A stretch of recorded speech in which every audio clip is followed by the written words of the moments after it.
Evening all. So evening all on PlayChess.com server and on Twitch TV. Is the sound okay? There's a few of you on PlayChess.com at the moment. I don't know if there's another lecture just finishing. I thought we'd go over some Caruana games this week. There was a request to look at some of his games, and although there are some instructive games from the Reykjavik tournament. So Reykjavik in 1972 was the location of the most entertaining World Championship match between Fischer and Spassky, of course. So he seems to have, he did very well in the Reykjavik Swiss Open. But before we look at some of those games, there are some classic Caruana games which are quite entertaining, which I thought maybe we should kick off with. So this was against Emanuel Berg in the 2008 Olympiad. So Caruana is one of those super strong, very young players in the elite, the world elite of the world top 10. So he's a bit like Magnus Carlsen. His rating is not far off. He's just going up and up in the world. Now this was when he was just, when I say just, I mean most of us will not have FIDE ratings like this ever. This was when he was just 2640, playing against Emanuel Berg, who's a very dynamic, aggressive player, very exciting as well to look at a lot of his games. So this game in the Olympiad of 2008 was a French defence. So Fabiano playing white against Berg, who was just slightly lower rated FIDE-wise. So we had here the French defence. It invites a winner if black plays bishop b4. But Emanuel Berg, he just takes on e4 here, which can be played against, of course, the Tarrasch as well, so it saves learning as much to play d takes e4. If you want to play that against both knight c3 and knight d2. So knight takes e4, and now knight d7. So this is quite a solid variation you'd expect, because it's, if you're going to protect the other knight, then you're avoiding, well, you're going to have a very solid position, just with this knight g f6 now, just offering to recharge the knight on f6. But there isn't much dynamic play going on at the moment. White took on f6 actually, and now played bishop d3. Now black struck in the centre here. Emanuel Berg struck in the centre with c5, and one doesn't want to be left with an isolated queen's pawn or anything, and it's quite logical here, I think, and it's probably the main move to play d takes c5. Even though it's giving black a tempo for development of the bishop, it's fine to play this. So bishop takes c5 in this position, queen e2. Now both sides castled. Now we saw b6. So black is seemingly resolving, the light square bishop issue. It's going to be on a nice diagonal. So it seems all quite attractive and logical so far for black. But this pin's a bit annoying. Is it going to cause the bishop to have to retreat? Bishop b7. Now rook a d1, and also a bit annoying is this d5, but of course the queen can move. It moves now to c7, which seems a little bit controversial, doesn't it? Because what about bishop takes f6? But what about these double pawns? With double pawns, there's accompanying, rooks can blast down files with double pawns. That's the one thing. Maybe that would be quite an exciting attacking game. So does white really want to sort of double the pawns here? No, actually he just played knight e5. So it's one thing to play very good moves in the position, it's another to know the strengths and weaknesses of your opponents as well. And perhaps Fabiano didn't want to give Emanuel Berg such a dynamic position. So knight e5, just keeping threats going. Now rook fd8 was played, and now a seemingly surprising move, or maybe not that surprising. King h1 functionally is of course unpinning the pawn, the f2 pawn. So if he wants to use the f pawn, that's ready to run now after king h1. Now black does actually decide that not in every position here bishop f6 will be attractive, especially now that rook's moved. Black's going to take more time to use any g file. So actually he just protects the knight on f6 now.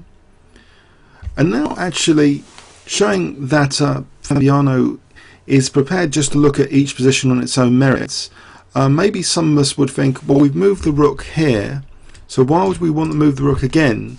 Well, in long games you have to play very accurately and play more the position rather than any preconceived ideas, even your own or other people's. So here actually, even though the rook was maybe once useful to move to d1, it's now useful to just add more support to the knight and not use this rook. Actually keep this rook here, rook d e1, just adding more support to the knight. Now h6 was played. Okay, the bishop just goes to h4, and now we see knight d5 offering an exchange of dark square bishops. So is this game going to play that into a draw or something? Well, actually, the bishop exchange is avoided. Just bishop g3, which of course protects the f4 square from that pesky knight. Bishop d6, and now the first sign of aggression from white. White plays the first attacking move of the game. So at the moment he's got a very stable position with his pieces looking good, and a lot of them focused on e5 support. No structural weaknesses. Mind you, black has no structural weaknesses, but there is a slight issue with this knight away from f6 at the moment. So I'll just explain. I am, who very kindly comes and comments sometimes, he said rook e1 also pressurizes f7.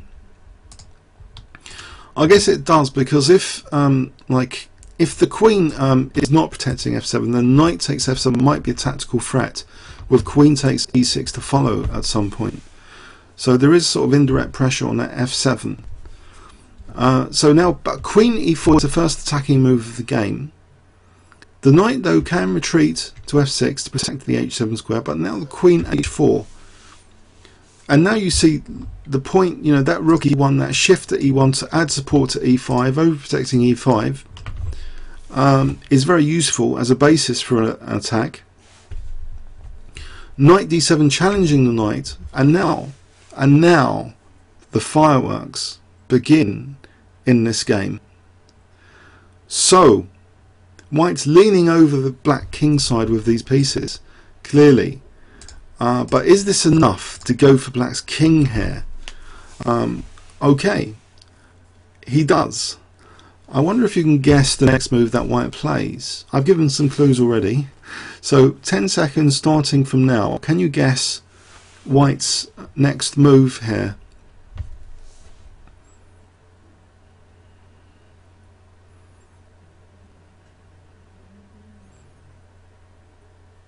Any thoughts? I'm just randomly selecting this square. Make this easy, this first one. Any thoughts? What does white play here? Okay, you might have guessed it. Knight takes f7, starting to shred through black's king position. Okay, but it's sometimes easy to spot, or if you're given the task of guessing the best move, you can find it, but you might not know the full reasons behind it. So so it becomes like one of those multiple choice quizzes on TV where they can guess, if it's 1 in 3, they can guess the right answer but not know the reason why. But here, why does knight takes f7 actually have such a devastating effect? Of course, it's all in the follow-up. Now, if you saw all the follow-up, then you're a genius, actually. So after king takes f7, the king is further lured out now with a fantastic follow-up. So I wonder if you can spot the next move if I give you 10 seconds, starting from now.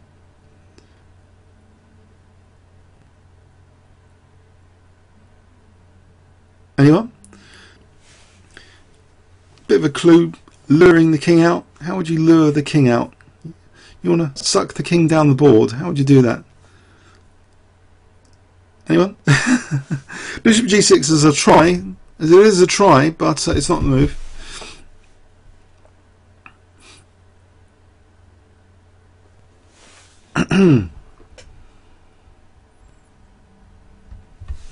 Okay, I'll carry on the game. Rook takes e6, sacrificial attack.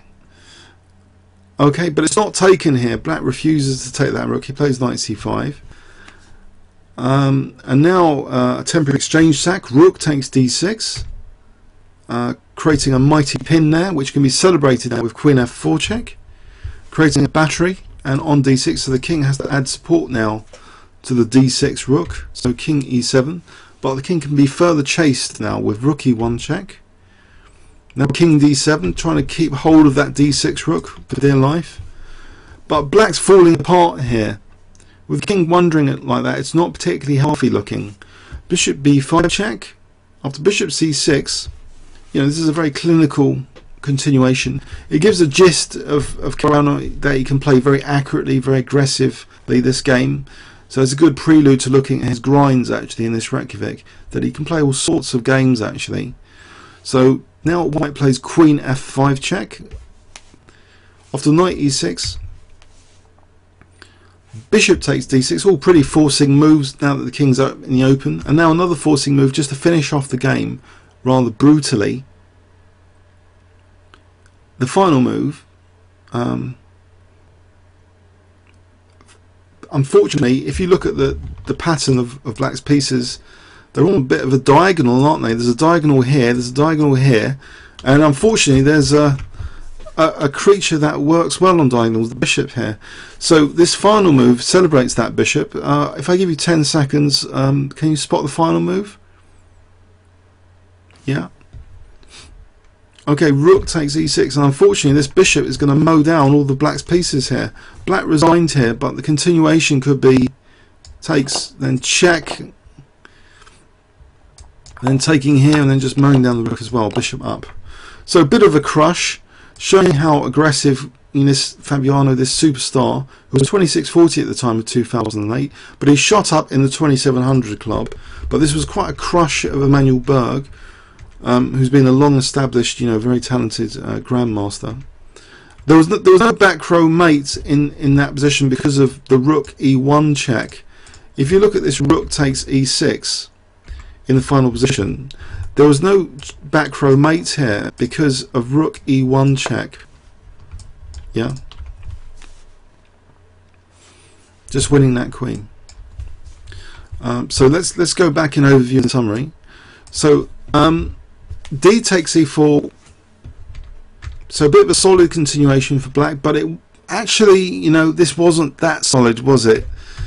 This wasn't all that for black, this continuation, in terms of being solid. White put a firm grip on e5, which you can see in lots of attacking players' games. They firmly grip the central squares first, and using that grip, that's a basis for the attack. And literally it was a basis for the attack, because actually the first strike was that overprotected knight doing the damage pretty soon. Once the queen, okay, it's gone to the flank, but now the knight does the damage, then the rook carries on the damage. So both these central pieces are coming straight into attacking implications to try and weaken black's king safety. So that's quite interesting, how the centre can directly influence king safety sometimes.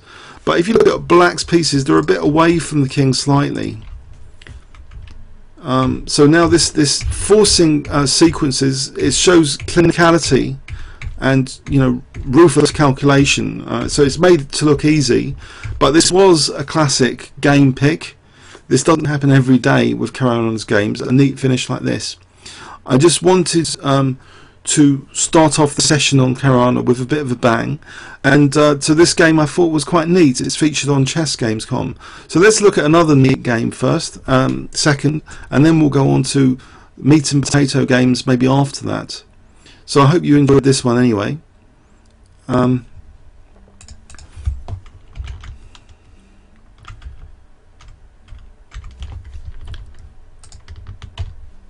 So this is against Pons. Francisco Vallegjo-Pons in the Pamplona International of 2008 again. So he was still around the same rating, 2640. Tricky horse. I'm Tryfon Gavriel, Kingscrusher. I'm doing this usually every bit earlier usually. Okay, so right, against Pons, this is another aggressive game, and I'm trying to give a flavour, an overview of Fabiano's style before going into the meat and potato games. So this is another classic from him. He's playing white. So Pons plays the Sicilian. So knight f3, we get an open Sicilian here. Knight f6, we get a Najdorf. Now we get f3, okay, and there's an immediate e5. Okay, so the knight retreats humbly to b3, and after bishop e6, this has occurred even in some correspondence games actually on chessboard.net. Sometimes it's a very solid, reliable, robust system for black, and if black's wanting to be a bit wary about g4, sometimes black considers playing h5. It's kind of a new idea, newish idea sometimes in these positions, to try and discourage this kind of hack attack stuff, you know, with g4, g5. A time the h5 can sometimes slow down white's attacking intentions. So bishop e3, bishop e7, after queen d2. In fact, it's here that black decided, no, I'm not just going to be hacked on the king side, because also actually g4, g5 can have positional implications, undermining the knight's control of d5, giving white a greater grip on that d5 square. So h5 is actually chosen here. So how will white get an advantage here if the standard attack is deprived? So that's quite interesting what happens here. White first castles queen side. Now we see knight bd7. Okay, knight bd7. Black's not in a rush to castle at the moment. Now we see h3, which ordinarily is seemingly asking for a dark square ceiling. You know, h4 would seem tempting maybe to some players to try and mark out the dark squares, but actually black's no rush to play h4. It might be, you know, backfiring with bishop g5, for example. It's not brilliant to play h4, so black actually plays just queen c7. But now, actually, after bishop d3, black is tempted to restrain the dark squares with h4. So how does white proceed with this? His initial sort of intentions, or threatened intentions, seem to revolve around g4, but now that's all been shut down, especially with the en passant now available to black.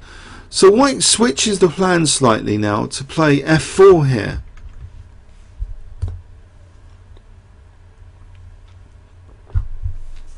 Black plays b5, because after all the e4 pawn might be a bit more vulnerable if this pawn is not supporting e4. So is b4 going to be a bit more effective to drive away the defensive knight? White plays rook he1. So this rook could play now a central role, supporting the centre.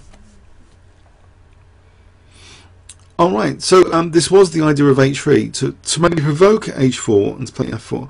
Otherwise knight g4 is possible. Oh right, I see. So now knight g4 is not possible. Of course, so rook he1 is looking like white's improving the central control for the moment. But now black does castle kingside, and surprisingly, well maybe not that surprisingly, if you can get an open road to the opponent's king, then that's a dream come true. But has the dream already been suppressed by the en passant? No, the dream hasn't been suppressed. White plays now g4 anyway. Doesn't matter, he can recollect the pawn surely. So black uses the en passant, but white is going to put pressure down that g file. He's got a big target here on the g file. E takes f4, bishop takes f4. So is black in trouble? Is he going to be hacked up? Knight e5? What's the idea here? Possibly one defensive idea is, you know, rook takes g3. Maybe, just maybe, black has knight h5. That sort of defends, attacks, attacks. So, but actually, no. White, after knight e5, plays knight d4. So this knight, which wasn't doing that much on b3, I don't know if anyone disagrees with that. Was this knight actually doing anything on b3? What was it doing on b3? Not much. It was eyeing a5 and d4. Potential target for a5, a4. Just going to a miserable square. Wasn't doing much on b3, was it? But it returns back to d4 because actually the last move from black maybe means it's more significant to go back to d4 right now. But knight f5, knight e6, these are all useful. Okay, so queen c5 was played, hitting that knight. The knight's protected now, threatening discovery attack. But black doesn't care about knight takes e6, makes his own threat b4. Fabio attacks the queen with knight a4. Queen goes to a5, and after b3, has black blasted any lines here against the white king? I wouldn't say the white king is in the North Pole yet, freezing to death with open lines against it. It looks pretty cozy actually, still warm. It's the black king that might be facing icier winds down this g file. So black actually in this position plays bishop d7 though, because that knight seems a bit misplaced, doesn't it? A knight on the rim is dim, and it's also a target here. So, okay, what is this? Is this a pawn sack? Yes, it's to slow down maybe black's attack. White now plays king b1. He can hardly play anything else. Knight b2, queen a2. So he plays king b1, giving black the option to win a pawn. But remember, there's this g-file. If black spends too much time winning pawns, this g-file is going straight for black's king soon. So knight takes d3 was played actually. After c takes d, black put the fence first now, knight h5, defending that pawn, but also maybe an attack developing on the diagonal. Queen e2, attacking that knight, creating a weakness now, g6. Okay, so for the moment, black's creating Fort Knox. What's happening with this g-file? Nothing. This looks like a tactical vulnerability. There looks to be dark square weaknesses. Is black really doing that badly? What is the weaknesses for black? Are they exploitable? Both sides have weaknesses. Which ones are more exploitable? A strange looking rook move here. Now, could anyone guess the next rook move and possibly offer the full detailed explanation of why this rook move is effective? Yeah? Who can guess the next rook move and why? If I give you 10 seconds. It's not your usual tactical test, but can anyone guess it?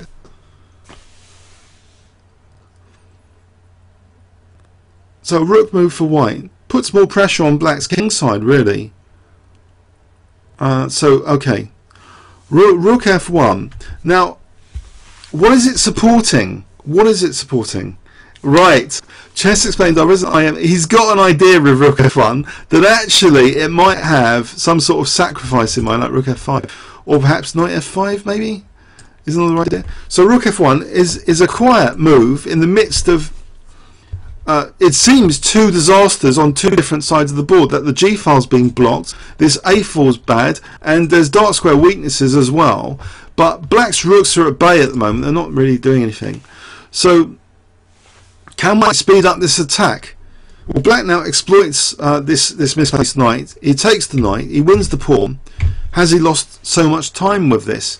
Isn't there now also b3 on the cards? It wasn't just losing that pawn. Isn't this looking a bit nasty potentially? Well, the other perk about rook f1, it stops any bishop f6 at the moment. At least there's the option of rook f6 if it comes to that.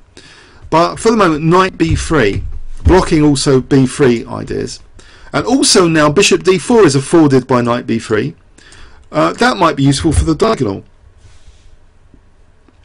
Queen b5. Now it gets really interesting.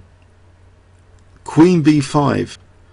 So black's won that pawn, still laughing because the g-file's blocked. So should black be smug here, smugly defending kingside? Should black be laughing? What is white's next move, which maybe causes some concern here? If I give you 10 seconds, starting from now.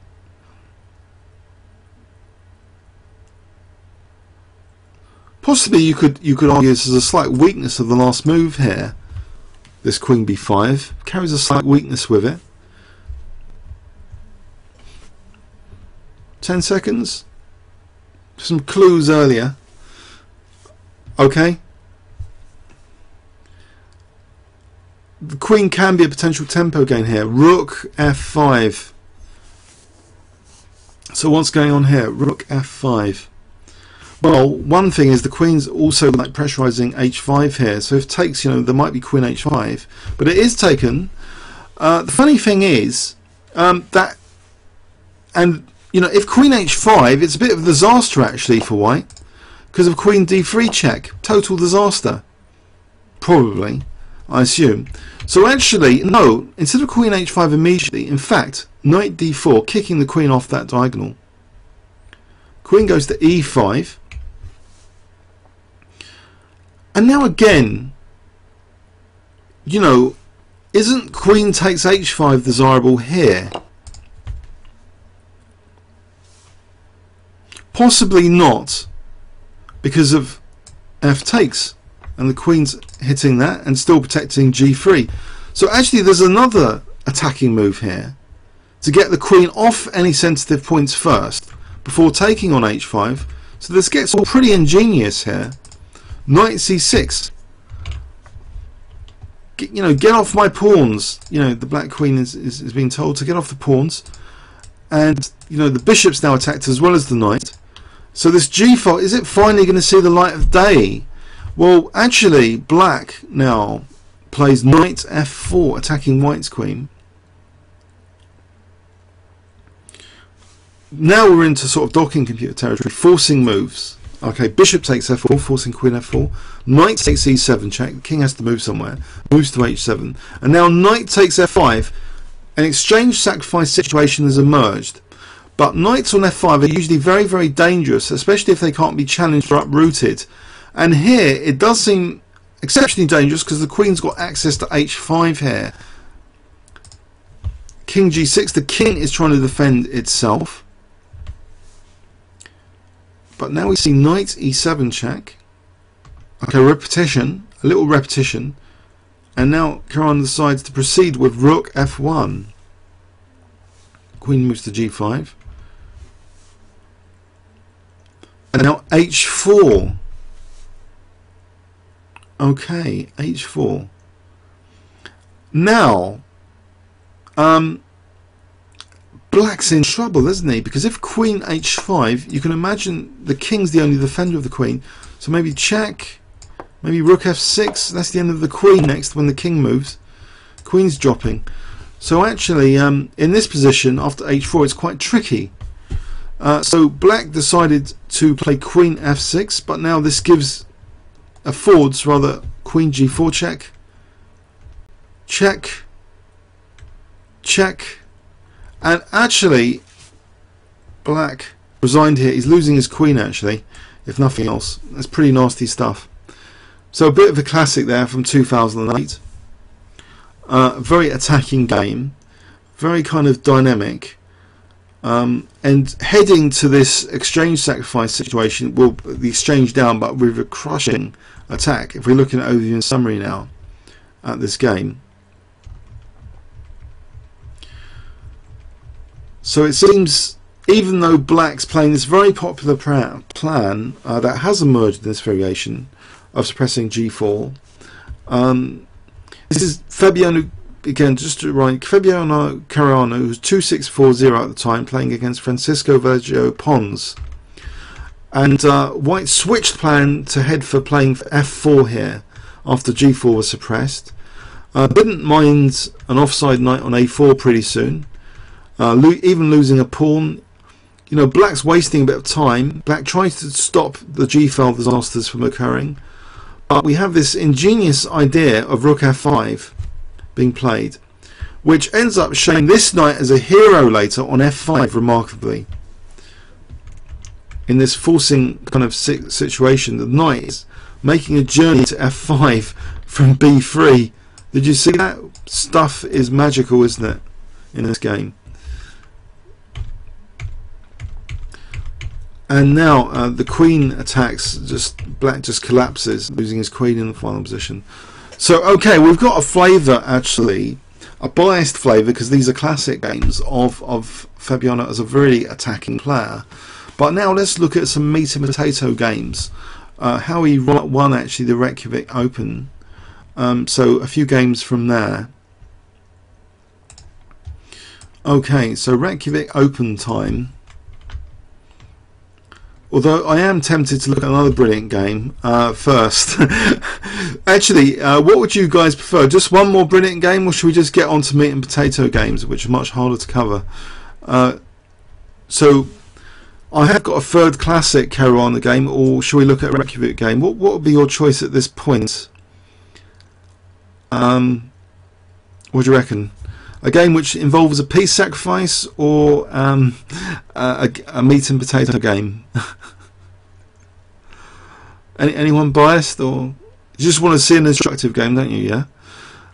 Oh, brilliance, brilliance. There's 2 votes for brilliance anyway on Twitch. So, positional mastery. Does that mean sacrificing a piece at some point? It's kind of strategic. When he sacrifices, sometimes it's a strategic sacrifice for lots of passed pawns and stuff, and overloading. Without immediate tactical, consequences. So there is a brilliant game like that, which maybe we should go on first.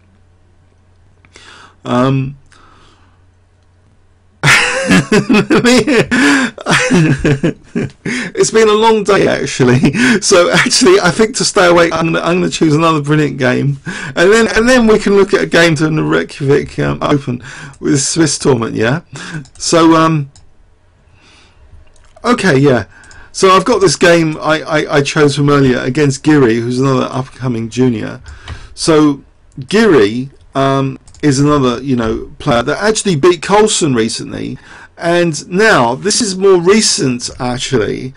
This is a very recent clash, 27th of January this year, and these little juniors, I don't know if they're 20, but they've got ratings over 2700. Yeah, so what hope is there for us lot?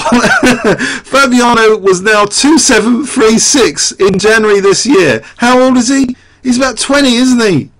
Isn't he about 20? And he's 2736 in January. And Giri, not much older, or probably younger, 2714. Yeah, this was chorus. Yeah, Weekend Z, 2012 this year, January 27th. Shall we have a look at this game? So the juniors battle out with each other.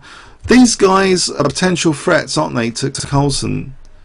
Giri's 17 and he's already beaten Coulson, but overall Coulson's still a bit of a league above, isn't he? He's a bit of Mozart, Coulson, isn't he, of the chessboard? But these other guys are quite good as well anyway. So d4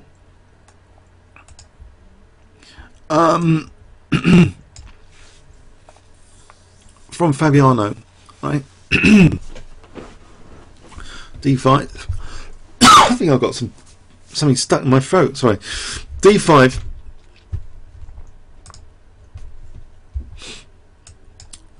Okay, so c4, and we have Slav, solid, and we have the quiet variation of the Slav. So in fact now we get this really exciting move, e3, but it's actually very solid and reliable. e3 is a solid and reliable move in different systems actually. Against the Nimzo Indian, the Rubinstein variation is very reliable and solid. e3, just a quiet e3, although you're shutting in your own bishop, it's with good intentions, to play bishop d3 to support the pawn, maybe later to play e4. It's with good intentions to sometimes do this. So a6, very interesting, sort of trendy sort of looking move.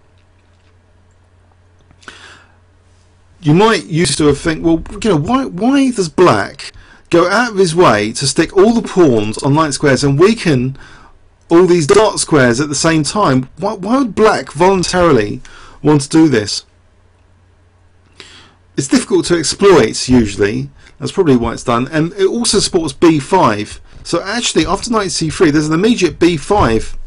So black's playing a bit of drafts here. He's getting like drafts opening. So c5 though is played, releasing the tension. And usually, often, as a sort of gross generalization, c5 is often encountered by e5, but black is in no position at the moment for a central e5 break to counter this c5. So really the c5 pawn stamps its authority on two dark squares immediately. And also, tactically, you know, is this structure fundamentally vulnerable? This triangle of pawns here. Is it? What do you guys think? Does that look at all suspect to have the pawns like that? You might think, well, maybe a4 could be used for undermining move later. Possibly. Okay, just bear that in mind. Make a quick note of that. So g6 now to sort out this bishop, because you know with this pawn stamping authority on dark squares, the bishop wants to sort of maybe go here instead. So knight e5, putting pressure on c6 immediately, tying down the black knight to support c6. Bishop g7.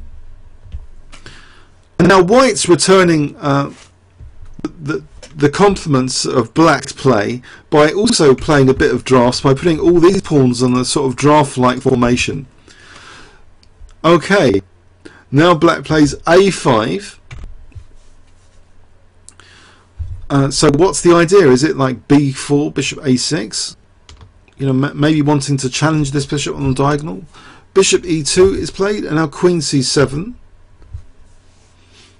White castles.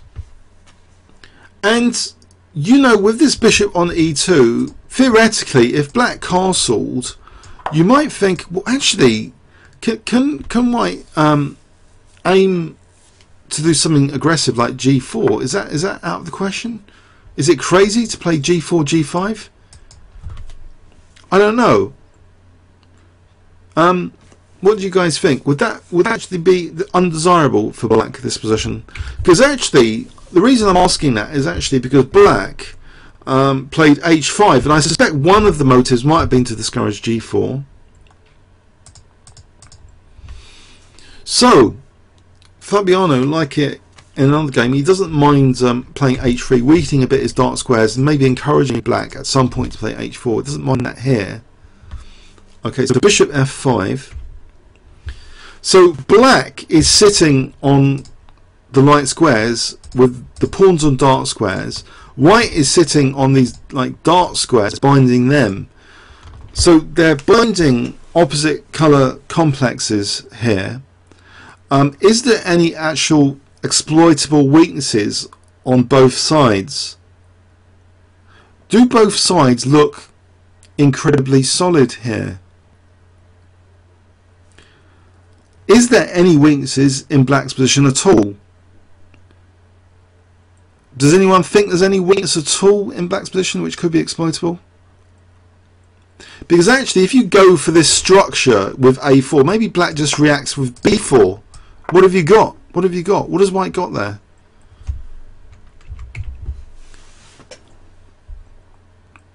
It's interesting because maybe a slight Achilles heel is noticed here.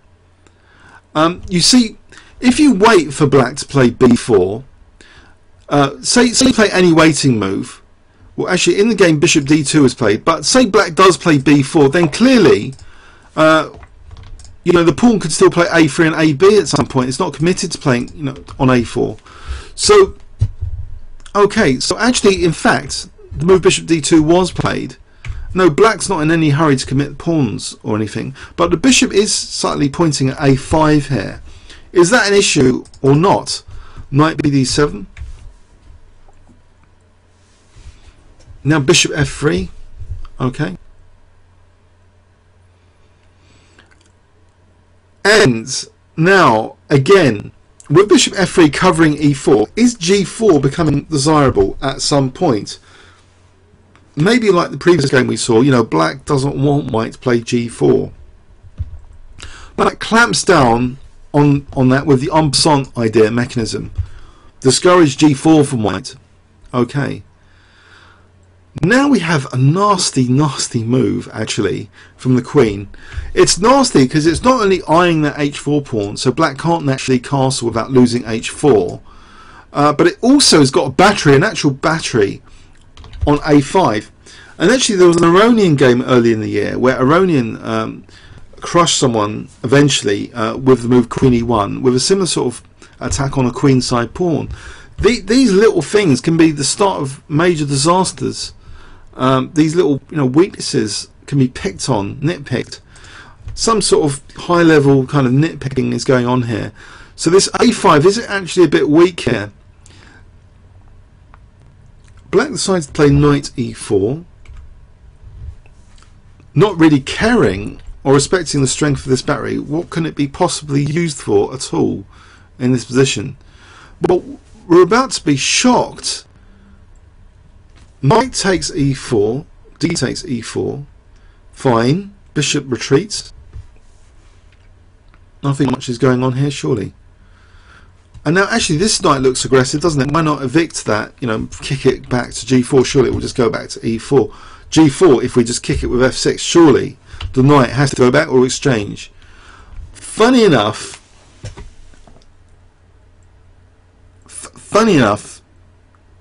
something else about this position, undermining pawn chains tactically. I wonder if you can guess the next move that white played here. If I give you 10 seconds, starting from now.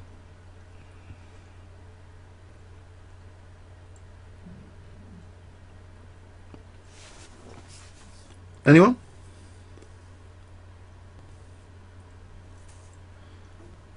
Does any move scream out as being brilliant? Creating pass pawn potential, maybe? Any pass pawns to be generated? That's along the right idea, knight takes c6, but it wasn't the move.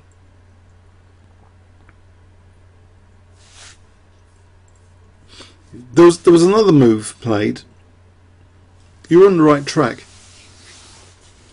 Bishop takes a5. Oh. Bishop takes a5. What's happening is it's like a bishop sack for 3 pawns actually, because if queen takes, then you've got knight takes, and if you move the rook, then bishop takes. You're losing all these pawns, and with the loss of those pawns, there's like, you know, almost 4 passed pawns going on. So that's similar to the game now. After bishop takes a5, bishop takes a5 was played. So we saw rook takes a5. Pass pawn time. Knight takes c6. Okay. So the b5 is dropping. Black's not so solid now, is he? Ha! So bishop e6. And now white simply just, you know, strategic sacrifice. No immediate tactical knockout. He's just got these passed pawns to start pushing, and he starts pushing them. a4. So black reacts now with f5. Note black hasn't got any strategic pawn breaks in this position. It will take a while. You know, he's just also given up voluntarily the idea of playing for e5 now by playing f5. He's just shut down all his pawn breaks. He's going to have to rely on piece play after this. Maybe he wants the knight to come to d5 or something. Queen d2, bishop f6. Now this pawn in the centre is starting to push black pieces back. Rook ac1, it's starting to look quite impressive, this position now. King f8. Now if black had routinely castled, then possibly knight takes e7 check, and d6 is quite annoying, possibly. So maybe king f8 had some caution against some tactical idea in mind, but b4 basically saying these pawns are just going to steamroll you. What are you going to do about it? So what does black do about this? Difficult. Queen c6, another centre pawn goes forward, d6. After ed, not queen takes d6, although that looks quite attractive as well, but c takes d6. That opens up the c file. The queen's being harassed here. Queen e8, running away. Now we see an interesting move, knight e7, because actually d7's been the target. If this ever's like taken, then d7 will drop. So this is starting to be quite unpleasant. Bishop e6 protecting the knight. We're now attacking the knight again. So this knight again is immune because this frontal attack combined with these guys are enough to win that knight. Rook h7. As though saying, yeah, I'm going to take this knight and I'm going to protect d7 after. Now the knight just goes back to d5 though, away from harm's way, and threatening maybe bishop takes and then knight b6, for example. So bishop d8 is played here. Rook b7. It's a complicated position. Does it look as though black should have no chance here? I wonder how you would evaluate this position. Black's a bit tied down, isn't he? Does anyone think black's doing okay, or white's clearly better, being a piece down here for 3 pawns?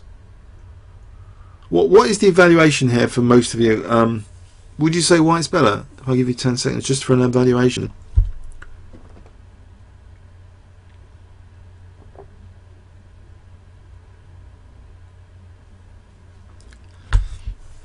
White is winning. Okay. So rook c8, and now the pass pawn goes again, the a pawn this time. King g7. Now a6 is getting menacing, this pawn.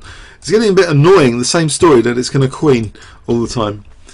But there's nothing in its way, so why not? What is black doing in the meantime? Just waiting for it to get to a7. And now there's some serious threats starting to emerge with this horrible pawn. Queen f8. And now knight e7. Again, torture. Knight b6. And now look at this, queen f2, shifting attention to the poor king's side now. So what was all this about with these pawns? And now he's switching, it's like black's overloaded here. And it's got implications for e7 as well, this check. If black ever decided to take there, queen h4, be winning the rook on e7. It looks like a torture visually, this position. Rook f7 just dropping, unfortunately, the pawn, and this doesn't look good. To win yet another pawn. There's already 3 pawns to the piece, now 4 pawns to the piece. Not only that, now faced with losing another pawn around this king. So what is he going to do? Is he going to leave that horrible knight on e7 still? Well, he does for a moment. He plays bishop d5. It's too many pawns, isn't it? Countless pawns. Okay, he's attacking the rook, but how many pawns is he going to give white? Check. Check. And now, of course, there's the idea of knight g6 check, winning the queen. So black has to be careful here not to play rook h7. So he plays king g7, losing yet another pawn. How many pawns have we got now? In fact, black's only got 1 pawn left. White's got now like 7 pawns. 6 pawns ahead. It's not good news. This pin isn't good news against the rook. It's not pleasant. After king g8, knight e7 check, black threw in the towel here. He had enough in this position. One reason might be that actually losing this pawn means that the queen's now attacking the bishop. So that looks fairly disastrous actually in this position. No, but actually that's not immediately the case because the knight's protecting that. So I suspect actually that first, for example, rook takes b6 maybe, and then queen takes d5 or knight takes d. But even the knight and queen are coordinating anyway. It doesn't even have to play. Just play knight takes d5 maybe. It's all over. It's collapsed. It's collapsed. If bishop takes e7 takes, I mean this is horrible as well. Yeah, b6 will drop. Bit of a disaster, but kind of funny in a way how white overloaded black in this game with the piece sack. Should we have a look in overview and summary here? So black did have some weaknesses, it seems, exposed subtly, starting with this like queen e1 idea. I thought actually this was kind of quite creatively brilliant, this game, this piece sack. I don't know about you guys. I don't know, Chess Explainer, have you played some sort of piece sack like this at some point? Just overloading black on the queen side and then switching attention to the king side. Quite amazing concept. Bishop takes a5. I don't know. It's fairly normal in this line.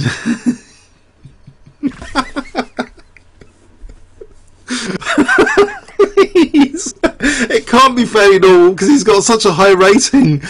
It can't be fairly normal to beat like Giri like this. Can it? Really?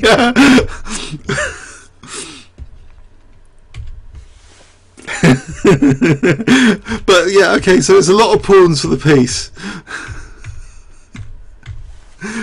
and now yeah, so yeah, it's a fairly normal game, yeah, fairly normal idea, yeah. Of course.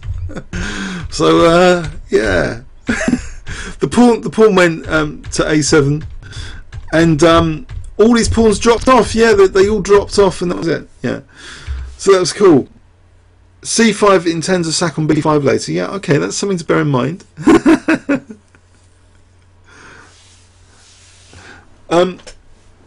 So let's have a look at some dull, boring games now from the Reykjavik Open. Yeah. So those were 3 brilliant games, just to make sure there was some interest. But no, let's look at how he routinely plays games. Those are special games. In the Reykjavik Open, let's see, as black, a sort of meat and potato game. Oh no! In round 1. He was playing someone 2100 lower rated than me. Oh dear, oh dear, oh dear, oh dear. I don't know how I'd feel being paired with Caruana. Probably, you know, not that optimistic. Yeah, this poor guy was 2102. So even though I've got a rating over 2100, so at the moment. And that's after losing to a girl in my last tournament who was quite low rated. So anyway, I'm hoping to get back my FIDE points. I've got a plan to beat all the juniors in the next FIDE tournaments. I'm going to bore them or something. I'm going to have to change style or something. I'm sure they've got weaknesses somewhere, but a lot of them are coached by IMs and GMs and probably watch videos on YouTube, etc. So they're especially dangerous nowadays. So I don't know. Anyway, that's irrelevant to this. So anyway, don't be put off by juniors. Yeah, it's always good to play FIDE tournaments. Don't worry about the juniors. Incredibly low ratings, being trained by GMs. It's not relevant for this. But anyway, so e4, and then c5 was played. Okay, so Caruana, he plays as a Sicilian, and okay, so after d6. White maybe decided, some unusual system to surprise my 2700 opponent. I'll play bishop b5 check. Can El Sokolski attack? Bishop b5 check. Right, so yeah. So knight c6 and now d4. And Caruana took on d4. Plays bishop d7. So it's not as exciting maybe as the normal Sicilian lines.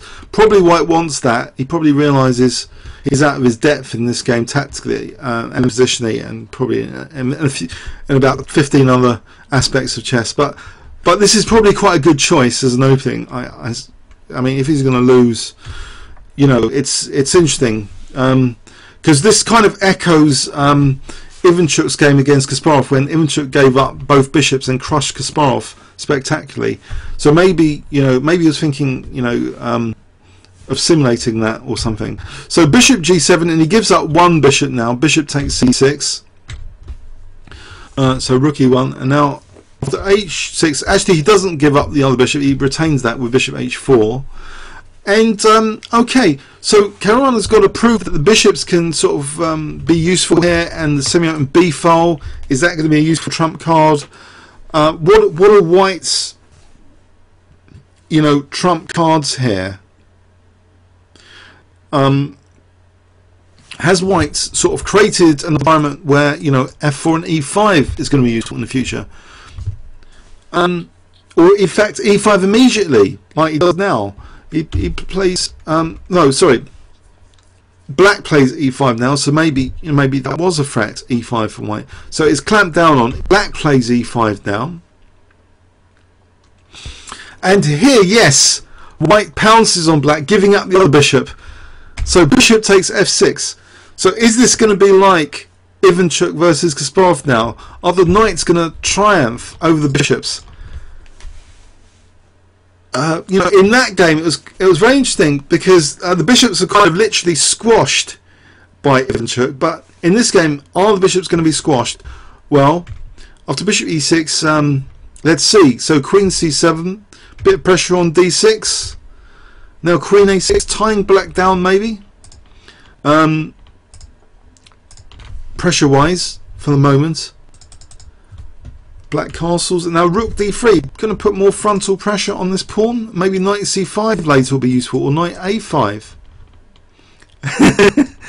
This is really terrible for White. So you don't think it's analogous to Ivanchuk Kasparov, Chess Explained? No, it's not quite the same position with the bishops being given up.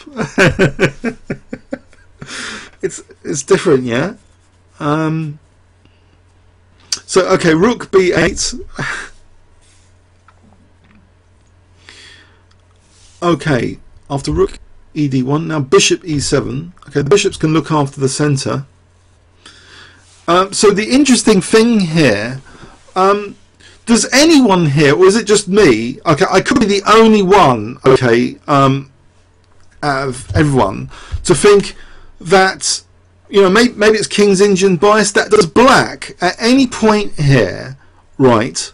At any point, is there a temptation to play for f5 at some point? Is anyone tempted with that idea at any stage here?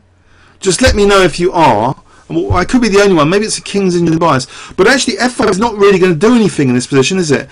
If White, say, plays f3, what are you going to do with that? If you play f4, you're blocking in your own dark square bishop, aren't you? So maybe f5 is a totally pointless idea here.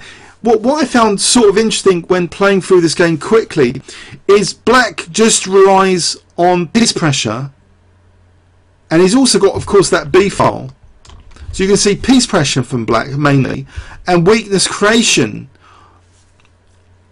which to me is more flexible actually. If you can provoke lots of weaknesses from the opponent, Petrosian style, that's sometimes a lot more flexible than committing yourself to pawn moves which you might regret later.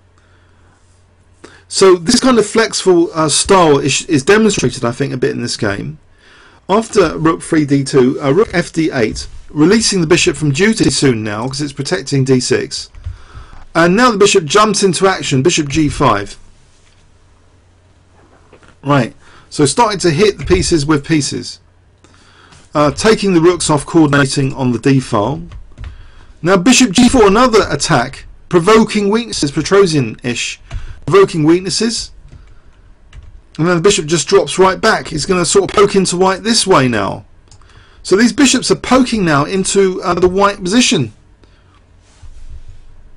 After king h1, this next move is supporting bishop a6 to get the crossfire of the bishops going. So knight b1, bishop a6. So is Black starting to prove that these bishops are not bad actually? They're quite handy in this position against the two knights. the two knights seem a bit timid now. This doesn't look exactly like Ivanchuk Sparov at the moment. So c4, but does c4 mean, you know, this pin, maybe d5? In fact, d5 is now played. Pain. What to do about c4? And also this bishop's protecting d8, so d takes is actually a threat. Oh dear. Oh dear, oh dear. d5 looks a bit embarrassing. That the bishops seem to have found very useful coordination here. So queen c3, and now he's crunching white, winning a bit of material. D takes c4. One pair of rooks come off, so he's a pawn down for not much. Now queen d3, celebrating the extra pawn using the d3 square. Unfortunately, I think you know, white's just been done over. Just in those few moves, we saw the bishops totally come alive just then. So maybe this is going to be ending up in the middle game book in the future about the two bishops versus the two knights. It's just horrible now. So the rook is also now using the b file, winning another pawn, 2 pawns up. Now this a pawn is free to come through, as well as bishop a4 to c2 maybe. f4. Black takes, he likes opening up the position even more. Another free pawn. It's all over basically. It's all over. It looks terrible. Pin. Okay, he doesn't mind giving up one of the bishops. He's got so much material now. The West, it's just the mopping up job. So here, White could have resigned. He plays on a few more moves for some reason. After g4, it's clear Black has an easy plan now to play f5. And if he takes, then to play f4 to get 2 passed pawns on both sides of the board, which would overload these two guys. So White actually resigned here. Okay, to save further torture. The knight kind of can't move anywhere actually, because g4's actually stopped knight f3 as well. So this knight's kind of, and if knight b1, a2 of course. So White was waiting maybe for a2 for king b2. So it's not really happening here, so White resigned. So let's have a look in overview and summary. It didn't quite work out to give up the bishop pair. But yeah, it was kind of a brave concept to give up both bishops. But unfortunately, both the black bishops came alive quite well, and then started winning material, and it's just got all really worse. So, okay, so that was how he crunched a 2100 opponent in the first round of this Swiss tournament. That's quite fun, isn't it? These Swiss tournaments. So it's not just the 2700s versus the 2700s. They've got to earn the right to play the high-rated players by winning a few games in the Swiss tournament. Swiss pairings, none of this closed group stuff. So, so that's how. Okay, so shall we have a look at another game, maybe from round 2? Someone significantly higher rated, a 2, 3, 4, 6 now in round 2 of this Swiss tournament. Is anyone keen to have a look at? Shall we have a look at this one? So his opponent is Sigurdur Daddy Sigfusson. Okay. Yeah? Or shall we carry on next week on these? Do you want to have a look at this game as well? Fabiano playing white. Anyone? What do you reckon? Okay. Okay, playing white. E4. Maybe make this the last game, because it's been my head's getting a bit hot actually, and we can carry on. I think we'll carry on next week anyway to see how he progressed after this round 2. So this is in the Reykjavik Open round 2. So 7th of March 2012. So 20 days ago. So it was a Roy Lopez. None of this deviations or anything. Just bog standard Roy Lopez. Knight f6. Black played now bishop e7. And now maybe not totally bog standard. White plays d3. Still very popular, I think. Avoiding any like martial gambits later. So b5 and the bishop parks on b3. After d6, a4. Trying to fix black's pawns. b4, knight d2. So white's looking okay here. Comfortable position. We've got some standard like maneuvers maybe on the cards, you know, in the Roy Lopez, or maybe even to e3, like the rook move usually. But knight a5. For the moment, the bishop is preserved. Okay, so Caruana was white against Sigurd Daddy Sigufasu. I think his name is. Yeah, he was white. So bishop a2 preserves that bishop for a moment. And I seem to remember some beef, not here because the knight could take, but in some lines, sometimes b3 is a temporary pawn sack used to double white's pawns, but not here because the knight's on d2 at the moment.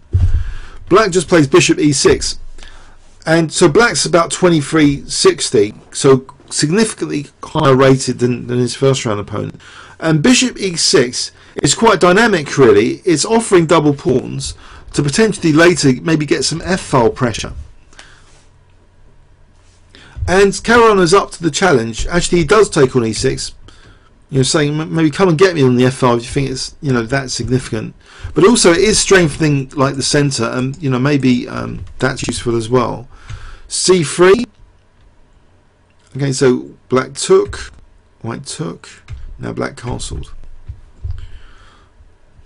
So at the moment, actually, black seems to have a fairly pleasant enough position to work with.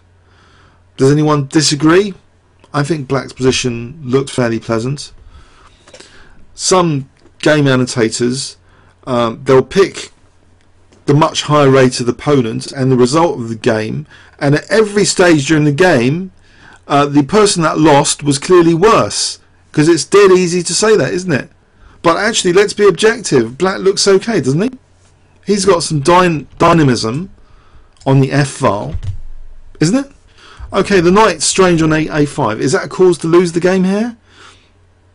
I think black's okay. What do you think, Ches explained? If we're being objective here, is black clearly worse? Or maybe I'm a bit biased because I think, oh, this is like dynamic, but maybe it's not. Maybe these are, in fact, losing weaknesses already. You know, I don't know. Okay, it all depends on the position, really. So, rook e1. Rook e1. So is the idea of a knight move now? Slightly better for white, I'd say. Okay, fair enough. Knight d7. d4, putting pressure on the e5. Bishop f6, reinforcing e5 as a sort of strong point here. Black's position. Bishop a3. So white's probing at the moment for any weaknesses. Queen e7. The rooks are now connected. Rook b1. Queen f7. Maybe with an aggressive intent at some point. Possibly not. Queen e2. Tying black down maybe to a6 for a moment. Now black goes a bit crazy. In this position, black lashes out. Black plays g5. Oh, blimey. Oh, blimey. There's no going back on this. g5. Oh, dear. So,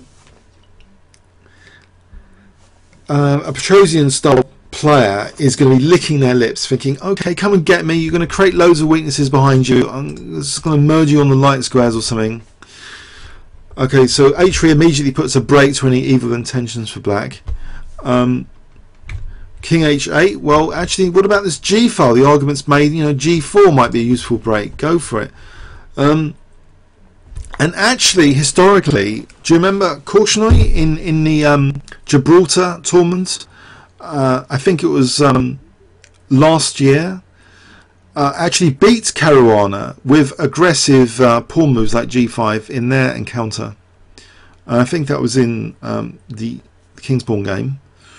But Korchnoi is amazingly resourceful still, and did very well in that tournament.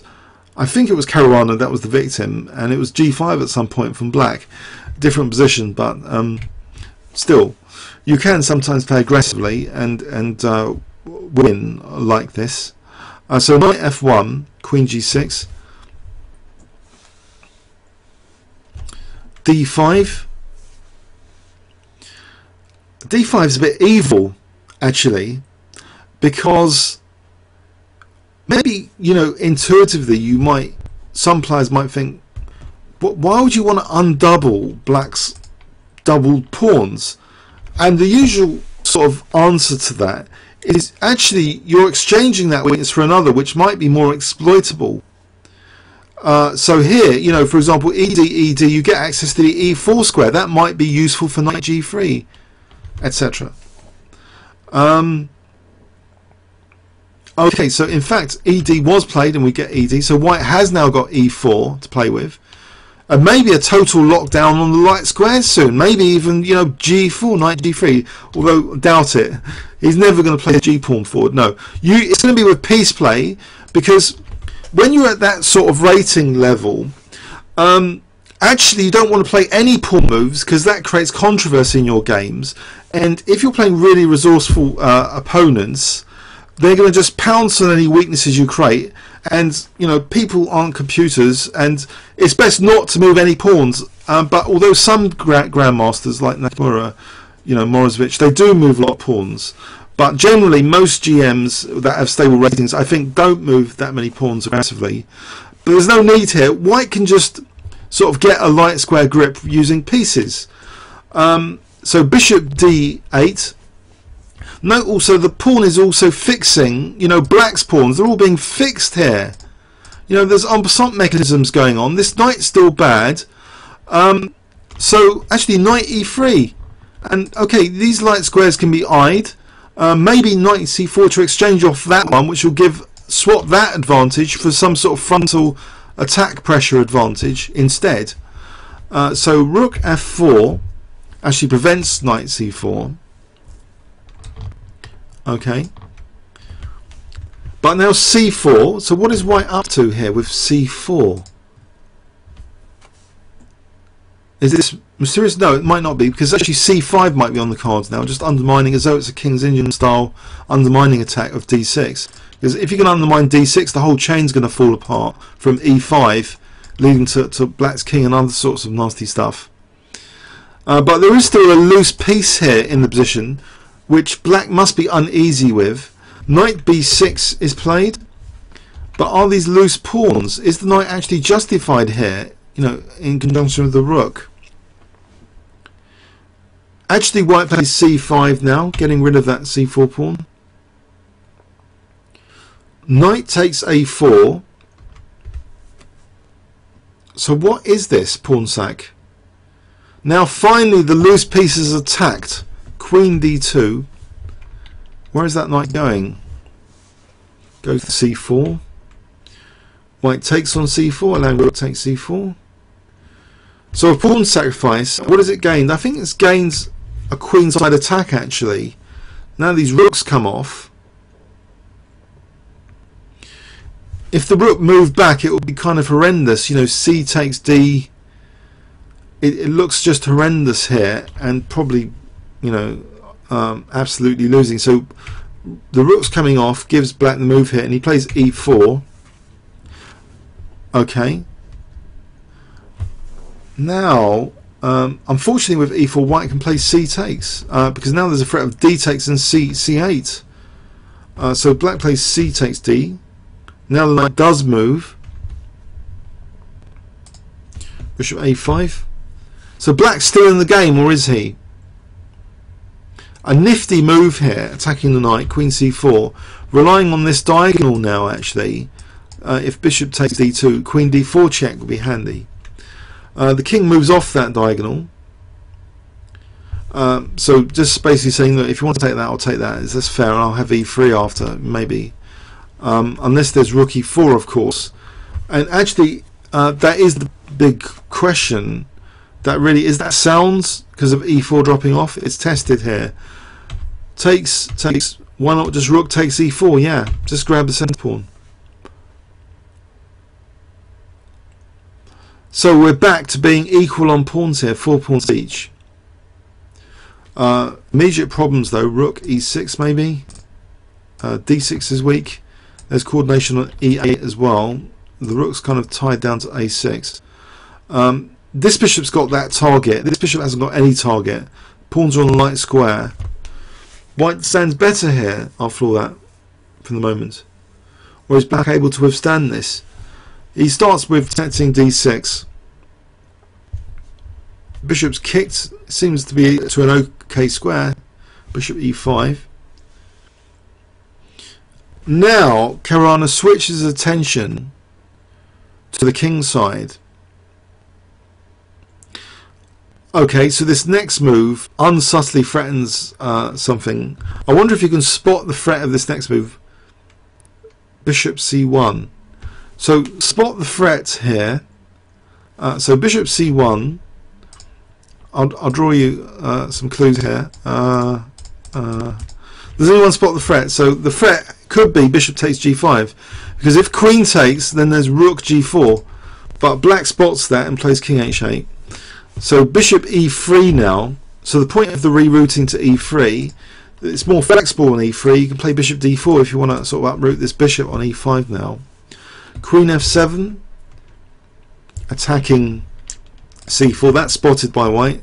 So queen c4 protecting the pawn. Okay, and now g5 is actually attacked, of course. So h6. White's not finished with g5 though. He plays h4. He's not finished with black's kingside either. The rook is an ideal place to switch for the attack here if this lock can be undermined. Queen f5.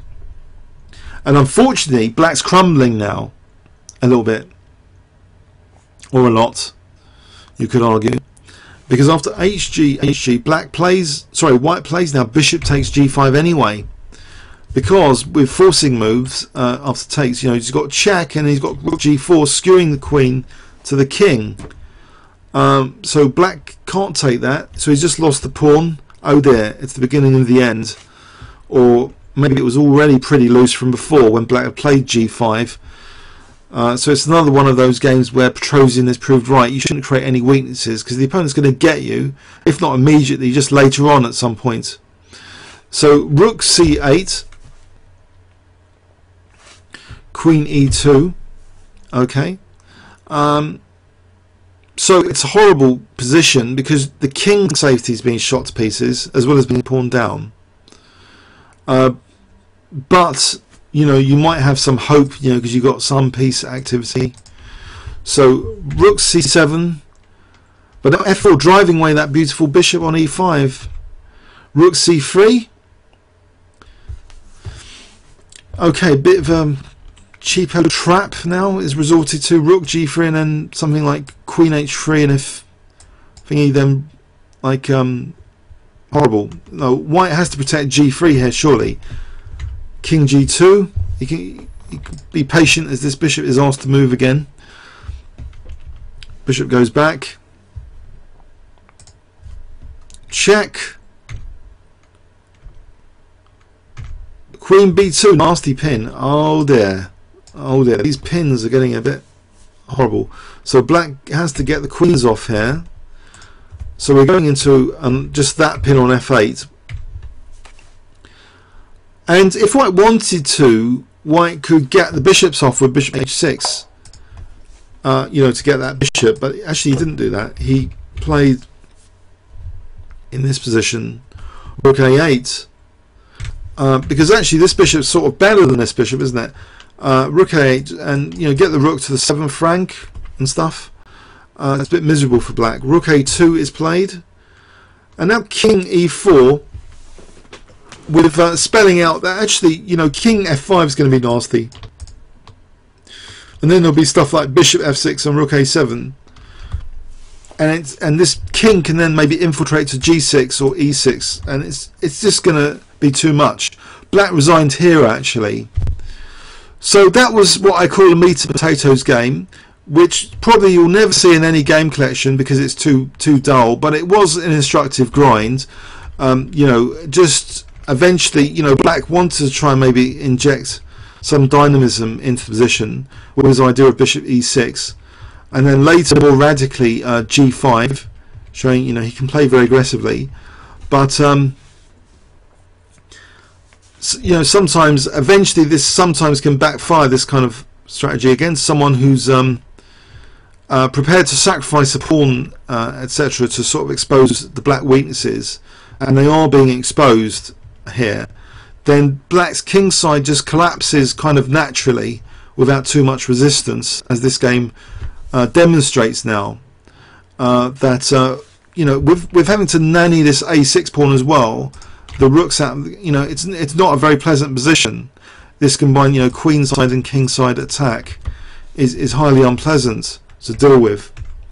So after losing that first pawn, the king side continued to crumble. Queens came off, and the end game is just clearly the king activity is going to be the new trump card, winning the game for white. So that's a meat and potatoes game performance. Okay, so maybe we can have a look at some of the other wins in this tournament next week, if there's interest. If there isn't anything more interesting next week, we can carry on looking at the other games in this tournament, and maybe some other classic games of Fabiano which are more brilliant. But these meat and potato games are worth looking at as well, because statistically most of our games are going to be like this rather than brilliant all the time. So I hope you enjoyed this week. Okay, thanks very much. So maybe see you next week, probably at this time, or maybe a bit earlier. So either 8 or 9 GMT, London time. Okay, thanks very much.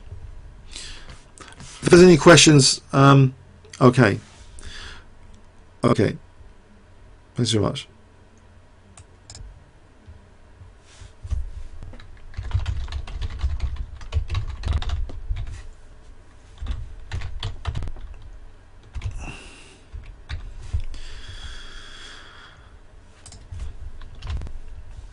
Saving that. Okay, I'll stop the stream now. Thanks very much.